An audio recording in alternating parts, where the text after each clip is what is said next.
بنی اسرائیل میں دو بھائی تھے، ایک نیک تھا ایک گناہگار تھا. تو نیک کہتا تو بہت گندا ہے، وہ کہتا یار مجھے اللہ پہ چھوڑ.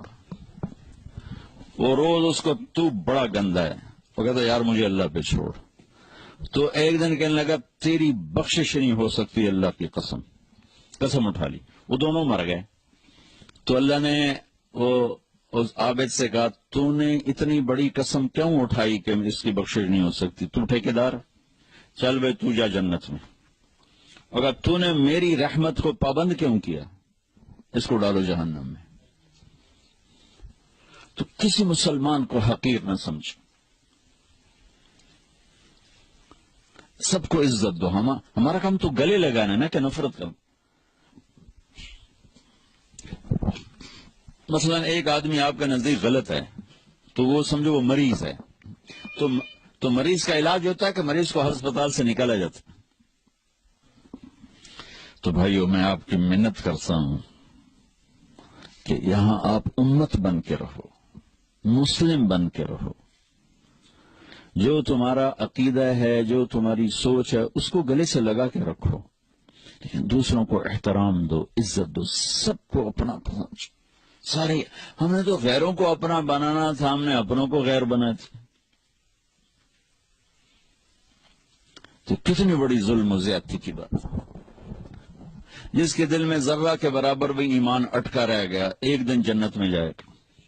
چونکہ ایک دفعہ ایسا ہوگا کہ جہنمی لوگ مسلمانوں کو کہیں گے کہ تم بھی دوزخ میں ہم بھی دوزخ میں، تمہارے ایمان کا کیا فائدہ؟ تو اللہ تعالیٰ اس پر فرمائیں گے کہ جس نے زندگی بھر میں ایک دفعہ لا الہ الا اللہ کہا اسے جنت میں ڈال دو. جس نے زندگی بھر میں ایک دفعہ خالی میرا نام لیا ہے اس کو بھی جنت میں ڈال دو. پتہ نہیں اللہ تعالیٰ کس کو کس بات پہ خوش ہو کہ اللہ اس کو جنت دے دے، ہم اور کس بات پہ ناراض ہو کہ اللہ ہماری پکڑ فرما دے، کوئی خبر ہے؟ تو آپ عبادت سے اسلام نہیں پھیلا، عبادت سے اسلام مضبوط ہوتا ہے، صحت بنتی ہے اسلام کی. جو پھیلا ہے اس کے پیچھے دو چیزیں ہیں، ایک مسلمانوں کے اخلاق، دیانت، سچائی، اور ایک ان کا طویل دعوت کا کام پیش کرنے. پریزنٹیشن کے بغیر تو چیز نہیں آگے چلتی. پیش کیا، گھر چھوڑ کر نکلے، اور ایک اپنے عالی اخلاق سے دلوں کو فتح کیا. اب یہ گیا گزرا زمانہ ہے. میں بیلجیم میں تھا تو ایک بچہ سیالکوٹ کا ایک ازبکستان کی لڑکی کو لے کر آیا. کہا جی یہ مسلمان ہونا چاہتی، آپ کلمہ پڑھا دیں. میں نے آپ کے بیان کے کچھ اس کو ترجمے کر کے بتائے تھے تو وہ کہتی کہ وہ اس کے ہاتھ میں کلمہ پڑھوں گی اس کے سامنے. ٹھیک. تو میں نے اس بچی سے پوچھا کہ بیٹی تم اسلام کیوں لا رہی ہو، کس چیز سے متاثر ہوئی؟ تو اس نے کہا کہ میں اس نوجوان کے اخلاق سے متاثر ہو کر مسلمان ہوں. تو ابھی بھی اخلاق میں اتنی طاقت ہے کہ وہ بچہ نہ عالم تھا، نہ کوئی امام مسجد تھا، نہ کوئی بزرگ، ایک عام نوجوان، داڑھی بھی نہیں تھی، کلین شیو تھا، سیالکوٹ کا. کہ اس نوجوان کے اخلاق سے متاثر ہو کر میں نے کلمہ پڑھا. پھر میں نے اس سے پوچھا تم اس سے شادی کرو گے؟ ہاں کروں گی. میں نے ان کا نکاح بھی پڑھا دی. تو ابھی بھی اخلاق میں اتنی طاقت ہے کہ جیسے خوشبو پھیلتی ہے نا اسے کوئی روک نہیں سکتا، ایسے ہی اسلامی اخلاق یہ ایسی خوشبو ہے جسے کوئی روک نہیں سکتا. ایک حدیث میں آتا ہے کہ ایک آدمی کا ترازو سٹیبل نہیں ہوگا، کبھی ایسے کبھی ایسے، کبھی ایسے کبھی ایسے. تو وہ نیکی یوں ہو جائے یا گناہ یوں ہو جائے، ایسے نہیں ہو رہا، وہ ایسے ایسے ہو رہا ہے. تو اس پر اتنی ہیبت طاری ہوگی کیونکہ آگے یا جہنم یا جنت. تو اگر موت ہوتی تو وہ گھبراہٹ سے مر جاتا، وہ موت تو ختم ہو گئی.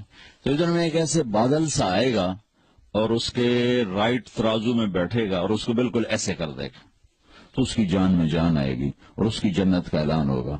تو وہ پوچھے گا تولنے والے سے بھائی یہ کیا ہے، یہ کیا ہے؟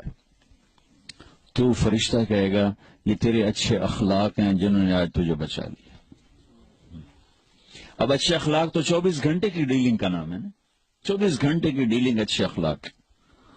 عبادات 24 گھنٹے ہو نہیں سکتی، سارا سال روزہ رکھنے والا کوئی نہیں مل سکتا، ساری رات جاگنے والا کوئی کروڑوں میں شاید کوئی ایک ہوگا. لیکن یہ ڈیلنگ تو میں ہر بیوی سے ہے، بچوں سے ہے، دوستوں سے ہے، نوکر سے ہے، ملازم سے ہے، دوسروں اپنوں سے ہے، غیروں سے، غیر مسلم سے. آپ کی تو غیر مسلم سے بھی ڈیلنگ. اگر آپ کے اخلاق اچھے ہیں اور آپ کا بول میٹھا ہے تو اس کو کوئی عمل نہیں پکڑ سکتا. میرے نبی نے فرمایا ساری زندگی کے تہجد گزار، کبھی نہ سویا رات بھر، ساری زندگی کے روزے دار، کبھی نہ روزہ چھوڑا سوائے عید کے. تو یہ تو ممکن نہیں ہے. اگر 1434 سال میں 1400 آدمیوں نے بھی کیا ہو تو یہ بھی زیادہ مجھے نظر آتا ہے، کیونکہ انسانی فزیک کے بس سے باہر کی بات. کوئی بہت اللہ کے خاص نیک بندوں نے ایسا کیا ہو تو وہ ہو سکتا ہے ضرور کیا ہوگا. لیکن ایک آدمی اپنے اخلاق اچھے کر لے تو اللہ کے نبی کا فرمان ہے یہ اچھے اخلاق والا اس کے برابر آ کے کھڑا ہو جائے گا. کھاتے پیتے سوتے جاگتے اس کے برابر آ کے کھڑا ہو جائے کہ اچھے اخلاق کے ذریعے سے. سعید انور اور یوسف یہ جو ہمارا محمد یوسف کرکٹر تھا نا، جب سعید انور تبلیغ میں لگا تو پھر اس کو فکر چڑھا یوسف یوحنا کا. پہلے تو تھا کوئی، ایک جگہ یوسف بیان کر رہا تھا، میں بھی بیٹھا تھا، کہنے لگا میں حیران ہوں، میں 10 سال ان کے ساتھ میں نے کرکٹ کھیلی، کسی نے مجھے اسلام کی دعوت نہیں تھی. اتنے یہ اپنے کام سے دور ہو گئے، اپنے منصب سے دور ہو گئے کہ 10 سال میں ان کے ساتھ رہا، کسی نے مجھے آدھے زبان سے بھی نہیں کہا کہ یار کلمہ پڑھ لے. یہ تو سعید انور تبلیغ میں لگا تو اس کو فکر چڑھا، وہ پھر اس کو لے کر میرے بیانوں میں لاتا رہا، چھپا کے لاتا تھا، چھپا کے. یعنی میں یوں بیٹھا ہوں، مجمع یوں بیٹھا ہوا تو اس کو بیک ڈور سے لاتا تھا اور ایسے صوفوں کو پیچھے بٹھا دیتا تھا. یہ اس کے ساتھ کرتے کرتے کرتے کرتے آخر اللہ نے اس کے دل میں ایمان ڈال دیا اور مسلمان ہو گیا. تو پھر اس نے کہا کہ میں بھی ظاہر نہیں کر سکتا، میں چاہتا ہوں میری بیوی بھی کلمہ پڑھ لے پھر ظاہر کروں. میں نے کہا ٹھیک. تو 3 سال بعد اس کی بیوی نے بھی پڑھ لیا. تو یہ دونوں میرے پاس آئے، کہنے لگے ہماری طاقت لگ گئی ہے کرکٹ پر، تو جنت کا شارٹ کٹ بتاؤ. Shortcut. میں نے کہا اللہ کے نبی کا فرمان ہے کہ 3 کام جو کر لے گا نا جنت الفردوس کی چابی مجھ سے لے لے. جنت الفردوس کی چابی